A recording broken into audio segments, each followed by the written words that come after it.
Today's Seaworld rescue team has had an incredible day. We have spent the last 4 months rehabilitating a dolphin that was brought to us by FWC and Georgia Aquarium right here off the Atlantic coast.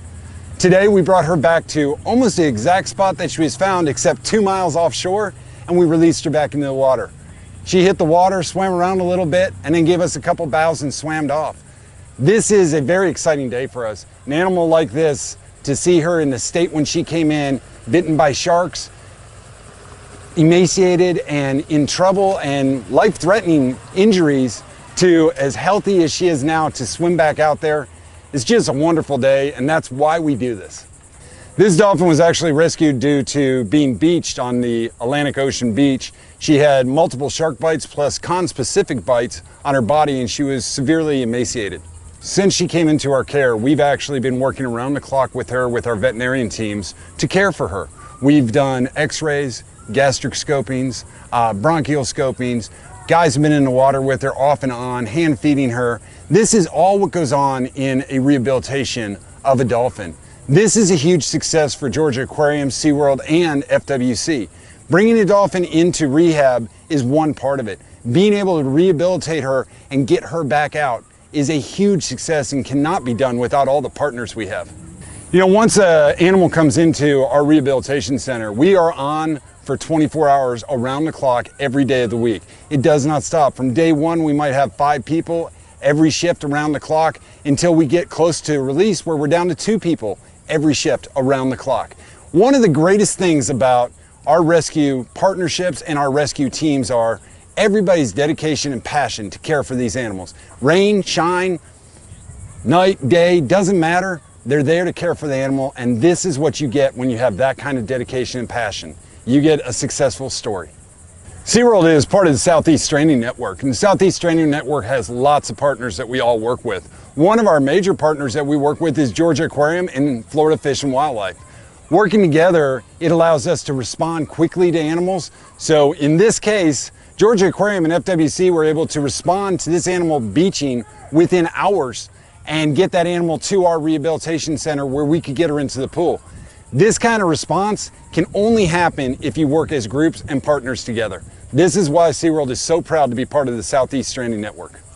You know, we got Moat Marine and Chicago Zoological Society working with us on the tracking end of it. We got Georgia Aquarium and FWC helping on the rescue end and helping on the release end. You got Seaworld working on the rehab end. When you bring this many experts and this many people that care this much about our wildlife, this is the result you get. An animal put back into its natural environment to thrive again.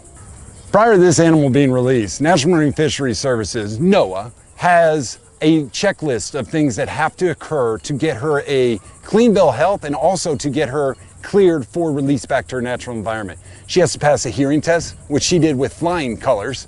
She has to pass a health exam and get cleared on that.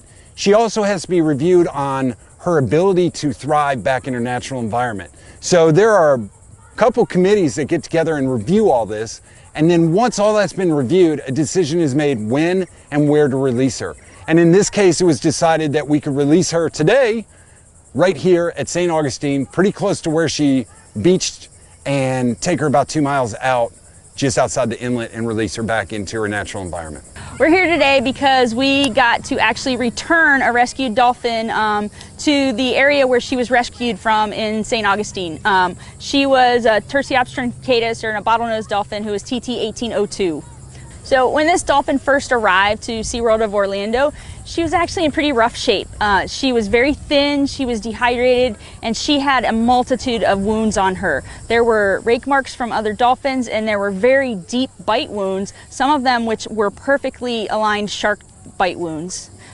She also had some illnesses to get over in addition to her bite wounds. We found early on that she had pretty significant pneumonia, and she also had some gastrointestinal problems as well. So we really had to develop our treatment plan to address all of her health issues so that we could restore her to health in order to be able to return her today. So once we're able to get these animals stabilized to the point where they're making good progress with their health and weight gain, one of the things that we do is continuously check in with the team from NOAA, because they really oversee the rescue and rehabilitation of these animals. And one of the benchmarks for these animals is to make sure that we conduct a hearing test and ensure that we know that they have normal hearing for dolphins. So the team from NOAA actually comes and helps us perform that test, and she got a clean bill of health and she passed her hearing test with flying colors. We're extremely happy with how well this dolphin did. It is amazing to me to see the condition she was in when she arrived at Seaworld